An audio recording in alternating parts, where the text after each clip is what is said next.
moi je sais. Je sais que les gens qu'elle accuse, les prods qu'elle accuse,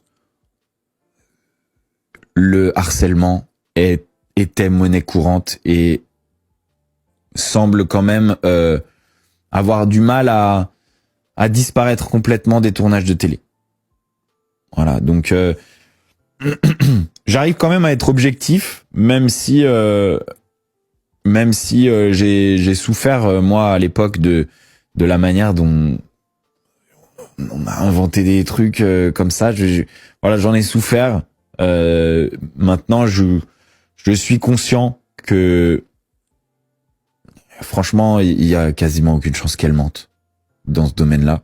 Voilà, son traumatisme qu'elle a vécu dans cette télé, c'est la réalité. C'est triste. Je vois sa détresse et sa détresse, elle me fait de la peine aussi.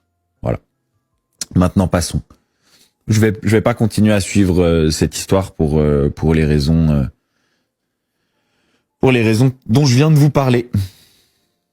Quelque chose à redire, qui ont mal vécu les choses, qui ont eu besoin de s'exprimer à la sortie, qui ont subi des traumatismes, qui ont été blessés, qui ont souffert.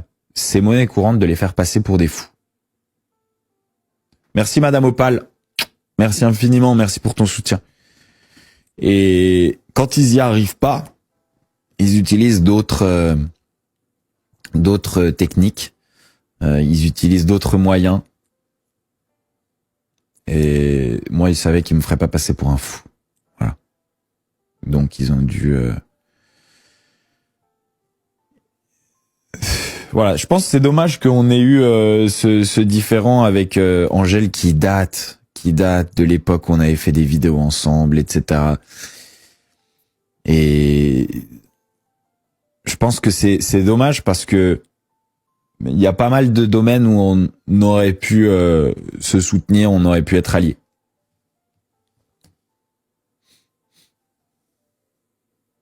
C'est donc voilà, ça je vous le dis, c'est un truc que je vous dis à vous, que je couperai. Je veux pas parler de cette histoire juste parce que c'est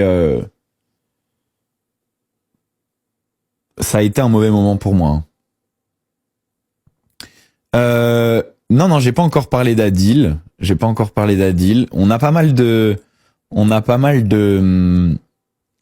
sujets dont on va parler. Je voulais juste enlever celui-là. En tout cas, force à elle quand même, malgré tout, parce que ça fait de la peine.